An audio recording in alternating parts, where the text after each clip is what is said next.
કેમ છે ભાઈઓ? મજામાં બધા. આજે 9મી ઓગસ્ટની આ અમારા ઝાંઝવા ગામમાં ઉજવણી થાય છે.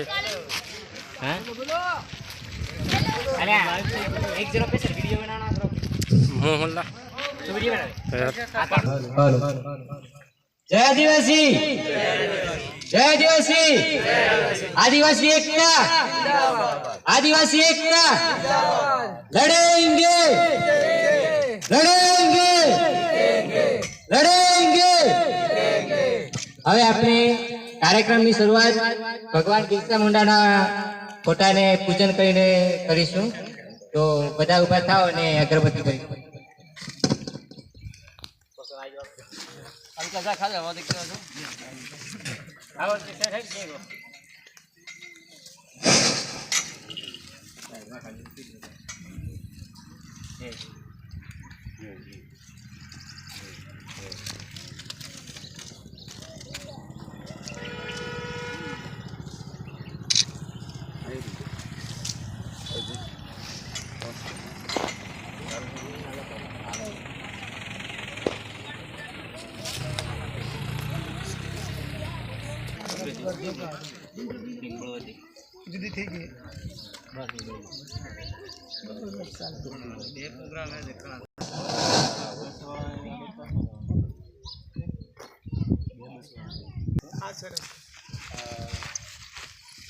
આજે 9મી ઓગસ્ટ એટલે વિશ્વ આદિવાસી દિવસ.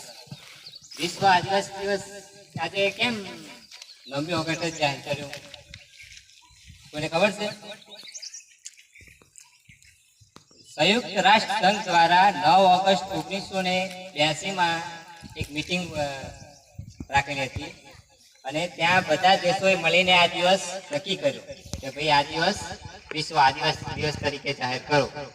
એટલે ત્યારથી લઈ અત્યાર સુધી 9 ઓગસ્ટ વિશ્વ આદિવાસી દિવસ તરીકે ઉજવવામાં આવે છે.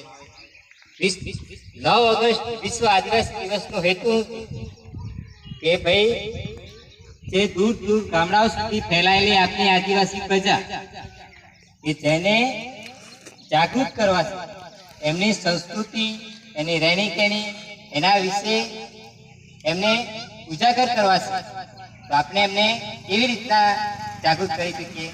એના માટે આ લોકો એક દિવસ પાડ્યો અને એને આ 9મી ઓગસ્ટ જાહેર કરી કે ભાઈ આ વિશ્વ આદિવાસી તરીકે દિવસ ઉજવો, જેથી કરીને દૂર દૂરના જે ગામડામાં છેવાડામાં લોકો રહે છે, આદિવાસી લોકો, એનામાં જાગૃતતા આવે અને એની પોતાની સંસ્કૃતિ વિશે જાણતા થાય.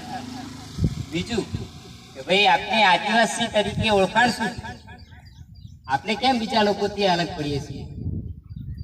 તો આપણો પહેરવેશ, આપની બોલી, આપની રહેણી કહેણી, આપણા રીતિ રિવાજ બધાથી અલગ પડે છે, જેના કારણે આપણે આદિવાસી તરીકે ઓળખાઈએ છીએ.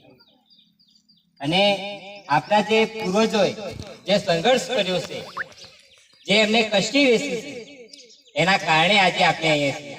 અને એની સામે અત્યારે જે તમે બધા જોઈ રહ્યા છો કે જે અત્યાચારો થઈ રહ્યા છે, આપણી જળ જંગલ જમીન, માટી બેટી, રીતિ રિવાજ, આપણી સંસ્કૃતિ, આ બધું ધીરે ધીરે નષ્ટ થતું જાય છે.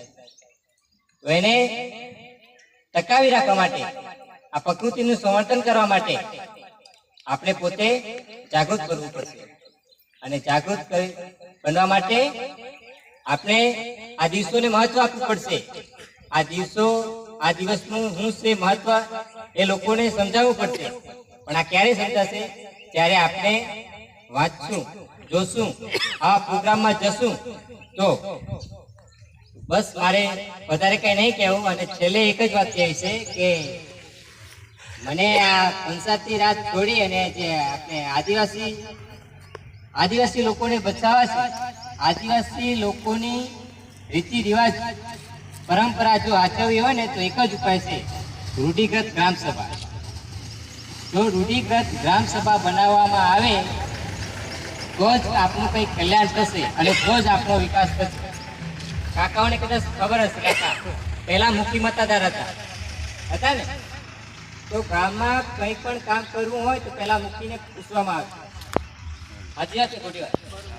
મુખીની પરવાનગી લઈ અને પછી કોઈ પોલીસ પ્રશાસન આપણે કઈ કોઈને ગુનો દાખલ કરવો હોય ને તો પહેલા મુખી મતદાનની પરમિશન લેતા કે ભાઈ આ ગામમાં અમારે આ વ્યક્તિને પકડવો છે તેની પરવાનગી લઈ અને પછી જ પકડતા.